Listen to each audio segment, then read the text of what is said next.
Hi guys! This week we have got a very special romantic craft, and that is these dreamy printed acetate personalised confetti boxes with foiled stickers. Let's jump in.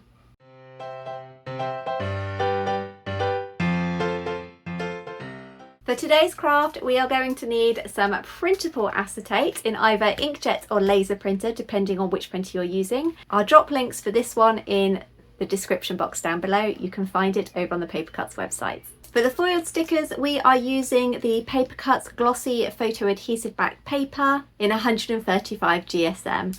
This stuff is hands down the best material that I have ever found for foiling. It gives me flawless results every single time, and it is a must if you plan on making your own foiled stickers.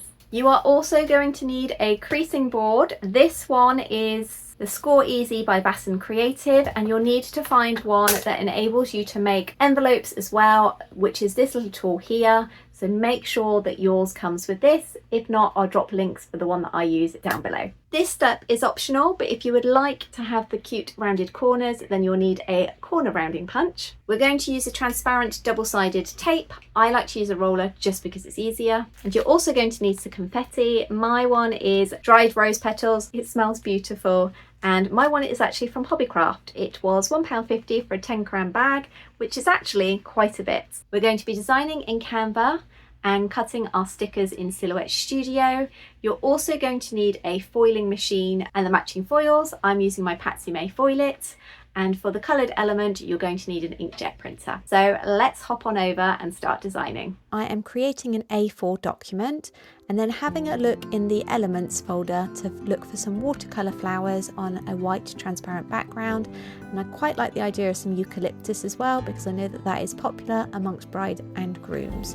I'm now resizing both of these to A5 so I can fill the A4 sheet of paper before downloading as a ping with a transparent background and bringing them into Affinity Designer before I print on best quality and glossy settings.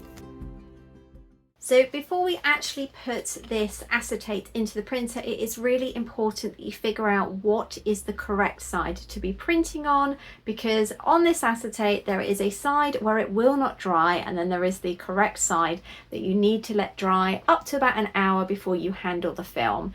So the way that you do that is you actually breathe on it. And because I can't see my breath on this side here, I need to put it into the printer this way. Whereas if I was to breathe on it this side, you can see your breath on it, which means that that is the incorrect side. So it is really important that you pay attention to this. Otherwise, you will end up with this smudgy mess here that is just basically never going to dry because it's been printed on the wrong side.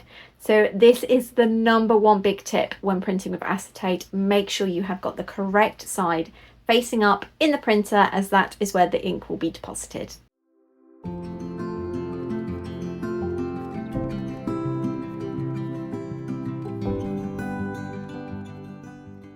So now that this is fully dry, we are going to make the cute little envelopes to hold the confetti. Now I would strongly suggest that you do a trial run just using a plain bit of paper, just that you get the hang of it before you start wasting this lovely printed acetate. So we are going to be using a trimmer and a scoring board. Now this one that I actually have linked in my Amazon storefront comes with this very nifty tool here, and it's actually to make envelopes. So today we are going to be making a envelope that is a finished size of 9 by 9 centimeters. So you can see up here it tells you what size your finished card would be, but obviously we're not making it for a card. And it tells you that you need to cut your paper down to 15.2, and then I will explain to you about the scale mark in a minute. So first of all, we're going to trim that scrap paper down to 15.2 by 15.2. And there we are. We now have our lovely square.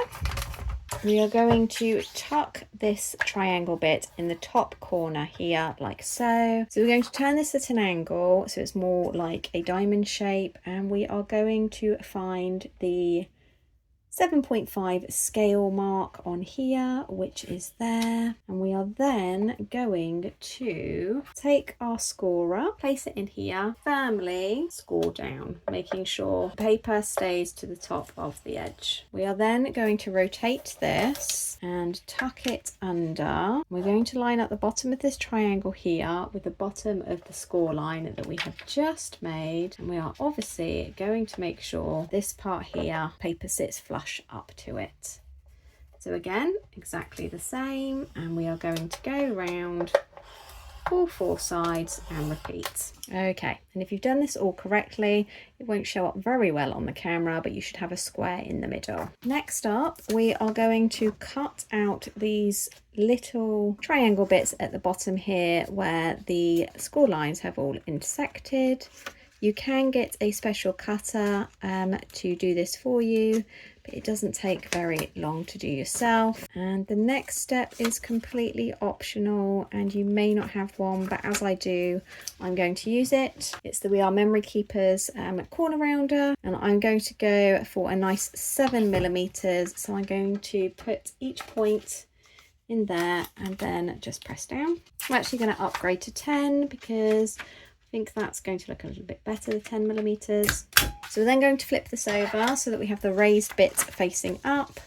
And we're going to use our paper boner to just fold along all of the crease lines. Now this is a good alternative if you don't want to use the acetate. You can obviously make your own. Paper Cutz have got lots of beautiful papers and cardstocks, but this would look amazing. And if you have made your own invitations, you can tie it all together as well. This is how that would work, like that. Pop the confetti in. We're going to seal it with the foiled stickers that we're going to make later. So now that we've got the hang of making these cute little envelopes, obviously we would use some double-sided tape to seal them. It's a case of just going along the edges, and there we are. So that would keep it all sealed. And the good thing about this is it's clear, so it's not going to show up on the printed acetate either. So now we are going to do exactly the same, but we are going to do it with the printed acetate.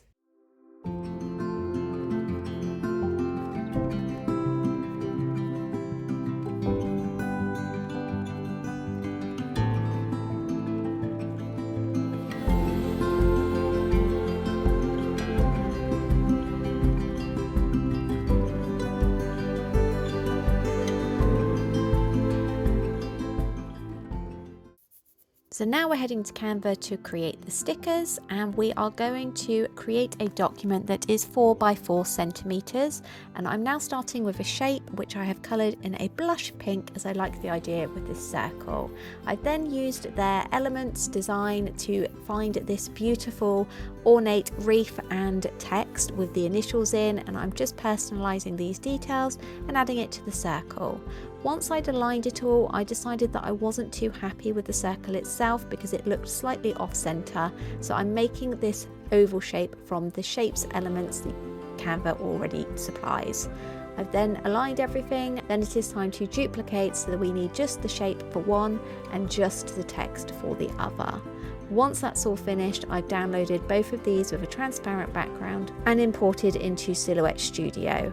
I've then resized them down, and I have selected the trace element and made sure that I've put an internal offset just so that the shape itself extends just beyond where we're going to print to make sure that we get full coverage. I have then gone through and ungrouped everything because we want to have these treated as separate files so that we have both the shape and the actual logo itself. We are then going to cut. It is very important that you use cut the logo that is due to be foiled, because we are going to print the shape first of all. So as we are using glossy sticker paper, it is important that you select glossy and high quality and make sure that borderless is off so that your registration marks will print correctly.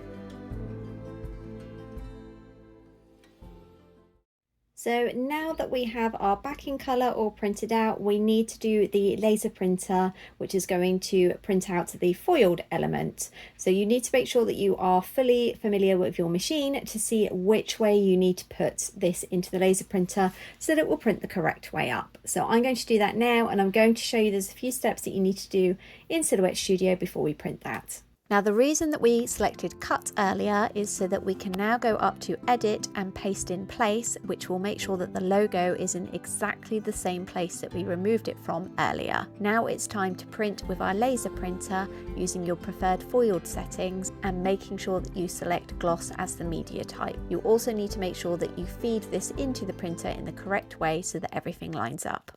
So as you can see, this is printed out beautifully, and it is pretty much in the middle of the circle oval shape as well. So I'm quite lucky that my machines line up, both my inkjet and my laser printer. If you struggle to get yours to line up, then I have actually got a video that gives you some tips and tricks of how to adjust your design to accommodate for this. I'll drop a card. So now that this is all done, before we cut, we are going to foil everything. So I'm going to boot up my Patsy May foiling machine. My heat press has heated up to 170. I have my Patsy May foil. I am going to use this lovely copper because I think it goes beautifully with the blush. So we're going to go through as usual and using a clean makeup brush, just going to make sure that there is no dust or debris on here that is going to stop the foil from sticking. I'm going to do exactly the same with the foil once I've trimmed it down.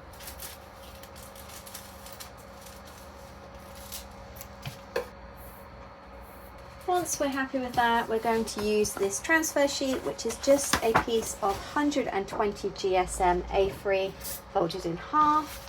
I'm going to pop the sticker sheet inside, and then I'm going to place the foil on top. Now, because we printed the registration marks with the inkjet printer, we don't need to be so worried about them transferring, which means I don't have to be careful with the corners because they shouldn't stick. So now that that is all in, it is time to foil. So we're going to go in seam side first. And we're going to let this completely cool before we peel. Okay, so we are now cooled down, so it is time to remove it from the transfer folder. And now I'm going to peel it off. Now I can already tell from looking at the backing that these have transferred beautifully because there is minimal left behind. So let's have a look at the foiling, and hopefully you can see that on camera here. That is absolutely beautiful. Even on this super tiny text at the bottom here, it has still managed to foil, and it is pretty much flawless. There is one sticker here where it got a little bit wrinkled, but other than that, we are good to go. So now we are going to head over to the Silhouette Cameo to get these cut. So in Silhouette Studio, you need to make sure that you are going to the advanced settings for cut, and so that we are just doing the outline of the shapes rather than all of the logo as well. Now your cut settings are going to vary, so it's best to have a test first. Okay, so this is all cut through cleanly. So we're now just going to remove the sticky portion from the backing sheet. So as we can see, that is a beautiful clean cut, and we are left with our wonderful foiled stickers behind. So now it's time to use them. So obviously we have our envelope here, and I also have some beautifully preserved and dried rose petals that a lot of brides like to use for confetti. So it is a case of just pouring in however many you would like to use. This bag here is actually 10 grams, and I'm sure you'd agree there's quite a bit in here. And I actually found this at Hobbycraft, and it has made my entire workroom smell beautiful. So I'm really enjoying that. So you just put in enough for obviously each guest to throw at the happy couple, and then to keep it all sealed up, we are going to take one of these stickers, and make sure that this is sealed, and then we're going to place it just in the middle there. How beautiful does this look? So these have turned out so pretty. I love the delicate, just floral print that kind of peeks through. And obviously brides and grooms are able to match this to their wedding flowers, their wedding colours. There are so many different elements that are available on Canva, both on the Pro account and also the free version, that I know all brides are going to find something that matches their wedding beautifully. So you can obviously change the size of these, and when it comes to the stickers, you can go for any foiled colours that you would like. Again, these little elements here, Canva has got dozens, or you can make your own and tie your invitations in with these as well, just to add that beautiful little touch. Now, if you're not keen on this transparent, elegant, floaty acetate design, I don't know why you wouldn't be. There is an alternative that looks just as beautiful, and Paper Cutz luckily has you covered. I have used the Paper Cutz Shimmer metallic cardstock so many times for so many different designs, and these look beautiful. You can just see on the white there's just this very subtle gold shimmer, and on this lovely sagey green there is a silvery gold fleck too. So this one looks beautiful with the eucalyptus. Obviously, you can tie this all into your wedding colours as well, making it the perfect addition to your wedding day. And obviously, you can fill these with confetti, and instead of having your details on there, because it's not quite clear what's inside like it is with the transparent ones, you could add just a little detail on the foil sticker saying confetti, please throw me, or similar. So let me know in the comments, which one do you prefer? Is it the dreamy, clear, transparent version, or the shimmery, beautiful, metallic version? I'm torn. I think this one is quite novel. Having this clear but with a subtle print on it is something that you don't see very often. So this one ever so slightly has the edge for me. Now, I understand that not everybody has one of these or wants to make the investment, and that's where Paper Cutz yet again has you covered. Now, you may not know this, but they actually offer a custom creasing service. This service isn't just for greetings cards. You can also ask them to cut their cardstock to custom size and crease it too. So this would be perfect if you've got lots of these to make, you don't want to crease them by hand, or you don't want to invest. Having the creases done out of house would be fantastic. So if this is something that you are interested in, definitely drop them an email to see how they can help. I really hope that you have enjoyed today's video. I love doing wedding items. My own wedding was many, many years ago, but it still gets me excited when I have brides and grooms approach me for custom designs. If you have any questions, as always, drop them down in the comment box below. A great big thank you to Paper Cutz for not only sponsoring today's video, but also supplying all of the fantastic items and materials that I use to create these beautiful personalised confetti pouches and foiled stickers. If you've enjoyed this video, hit the like button. If you know any brides or grooms for weddings in 2025 or even 2026, definitely share it. And if you have a go at making this craft yourself, let me know in the comments down below or tag me over on Instagram. Don't forget to tune in next Friday for a lovely new crafty video, and I will see you then. Bye!